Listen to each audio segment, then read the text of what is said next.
Você certamente já ouviu falar do Terceiro Reich, que era como a Alemanha nazista se autoproclamava. Eles prometiam a um povo fanatizado a ascensão de um império que duraria 1000 anos, mas a ideia de um Reich de 1000 anos não era algo sem precedente na história dos povos germânicos. Hoje você conhecerá a história do Sacro Império Romano Germânico, também conhecido como o Primeiro Reich, um império que dominou a região central da Europa por quase um milênio.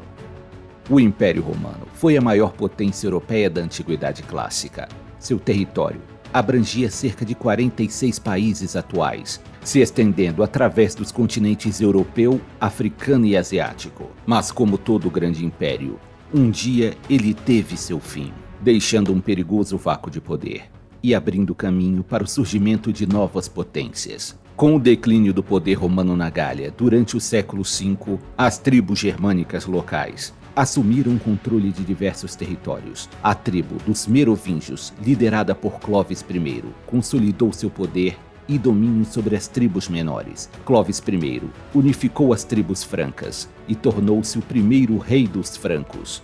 Mas em meados do século VIII, os Merovingios foram reduzidos a uma pequena porção de nobres que governavam seus territórios de maneira relapsa. A dinastia carolíngia, que se formou a partir de uma antiga linhagem germânica, passou a liderar os assuntos de governo. Em 751 da Era Comum, Pepino III, filho de Martel, tornou-se rei dos francos, com o apoio do Papa Zacarias. A partir deste ocorrido, os carolíngios manteriam uma aliança estreita com o papado e a Igreja Católica. Apesar de haver muitos reinos organizados naquele momento histórico, a Europa se encontrava dividida e instável, com guerras entre reinos podendo eclodir a qualquer momento. E muitas vezes, apenas a intervenção da Igreja Católica evitava os conflitos armados. Tudo estava prestes a mudar no ano 768, pois o filho de Pepino III, Carlos Magno, tornou-se rei dos francos e iniciou uma ampla expansão de seu reino. Ele acabou incorporando os territórios da atual França, Alemanha, norte da Itália e Países Baixos, ligando as fronteiras do reino franco com as terras papais. Carlos Magno tornou-se um ferrenho defensor dos interesses da Igreja e da cristandade. Suas ações na luta contra algumas tribos pagãs, principalmente a tribo dos Lombardos, fizeram dele um símbolo de liderança e um forte candidato ao cargo de imperador do Ocidente. Cargo este que estava desocupado há mais de 3 séculos. Em 25 de dezembro do ano 800, o Papa Leão III coroou Carlos Magno como primeiro imperador do Sacro Império Romano Germânico. E a dinastia carolíngia tornou-se o principal pilar do emergente período medieval. Carlos Magno continuou a defender seu império e expandi-lo, seguindo o ideal de renovação do Império Romano, até sua morte no ano 814. Os descendentes de Carlos Magno não souberam governar de forma eficiente o império, que acabou se dividindo em 2 partes, a França Ocidental e a França Oriental. Após a morte do rei Carlos III, bisneto de Carlos Magno, em 888, o Império Carolíngio se desfez e nunca foi restaurado. Em meados do século X, outro povo germânico, os saxões, dominavam os antigos territórios do Império. O imperador saxão Otto III, que reinou entre os anos 983 e 1002, estabeleceu a capital do Império em Roma. Depois, por um longo tempo, papas e imperadores brigaram por causa do direito de escolher os dirigentes religiosos. Otto III morreu jovem e foi sucedido por seu primo Henrique II, que acabou falecendo em 1024, e foi sucedido por Conrado II, o primeiro da dinastia Saliana. Porém, Conrado só seria eleito após muito debate entre duques e nobres. Esse grupo de nobres se transformou no Colégio de Príncipes Eleitores, que a partir do século XIII tiveram o privilégio de eleger o monarca que seria coroado pelo Papa. Naquele momento, o Sacro Império Romano Germânico acabou sendo composto por 4 reinos: o Reino da Alemanha, Reino da Itália, Reino da Boêmia e Reino da Borgonha. Durante o período da Alta Idade Média, os reis frequentemente empregavam bispos em assuntos administrativos e frequentemente determinavam quem seriam os nomeados para os cargos eclesiásticos. Esse envolvimento foi cada vez mais visto como impróprio pelo papado. Os imperadores da família Hohenstaufen chegaram ao poder em 1138. Frederico I, também conhecido como Frederico Barbarossa, foi um dos ilustres nobres que fez parte da família Hohenstaufen. Foi ele quem acrescentou o nome sacro, que significa sagrado, ao nome do império.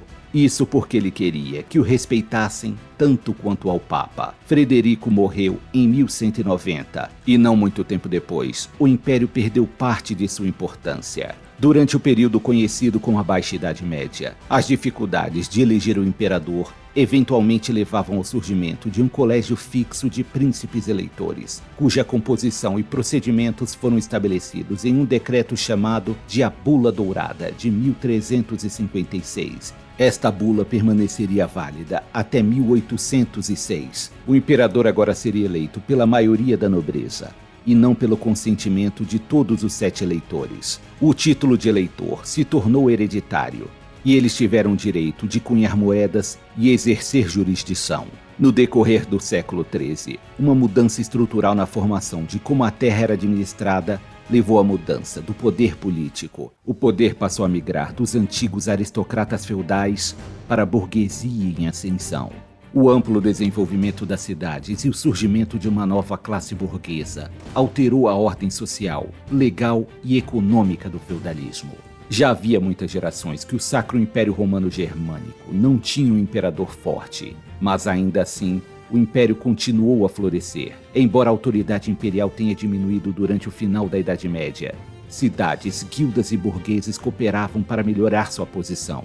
Neste meio tempo, o título imperial passou pelas mãos da dinastia luxemburguesa, bávara e boêmia, para finalmente cair nas mãos dos austríacos da Casa de Habsburgo no século XV. Foi sob o domínio dos Habsburgo que o Sacro Império Germânico passou por uma era de grandes conflitos religiosos, enquanto a família imperial era firmemente católica.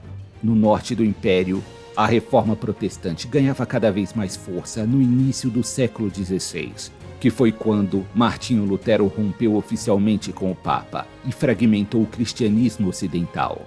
Após o Tratado de Westfália, os Habsburgos permaneceram como sacro imperadores romanos, mas o poder estava cada vez mais confinado aos próprios territórios austríacos, boêmios e húngaros. Na Batalha de Viena, que ocorreu em 1683, o exército do Sacro Império Romano Germânico, liderado pelo rei polonês João III, derrotou decisivamente um grande exército turco, impedindo o avanço otomano no ocidente e levando ao eventual desmembramento do Império Otomano na Europa. Ao longo do século XVIII, os Habsburgos envolveram-se em vários conflitos europeus, como a Grande Guerra de Sucessão Espanhola, a Guerra de Sucessão Polonesa e a Guerra de Sucessão Austríaca. O dualismo alemão entre a Áustria e a Prússia dominou a história do Sacro Império Romano Germânico após o ano 1740. Por volta do ano 1800, a França, que sempre fora vista como uma grande ameaça para o Império, iniciou uma nova onda de hostilidades por parte dos exércitos revolucionários. Com a ascensão de Napoleão Bonaparte, a França marchou para o leste, com um sucesso sem precedentes. Em 1805, Napoleão infligiu uma derrota esmagadora ao Sacro Império Romano Germânico, e sua autoridade deixaria de existir fora das terras dos Habsburgos. No ano seguinte, o Sacro Império Romano Germânico foi oficialmente dissolvido, enquanto os franceses reorganizavam a maioria dos estados alemães em um estado chamado de Confederação do Reno. Depois que Napoleão foi derrotado, a ideia da confederação permaneceu em vigor. Todos os estados alemães, incluindo a Prússia e a Áustria, aderiram à nova Confederação Alemã. Desta nova aliança de estados, surgiram as fronteiras da Alemanha moderna, mas a Áustria dos Habsburgo teria sido excluída deste projeto pela expansão contínua da Prússia.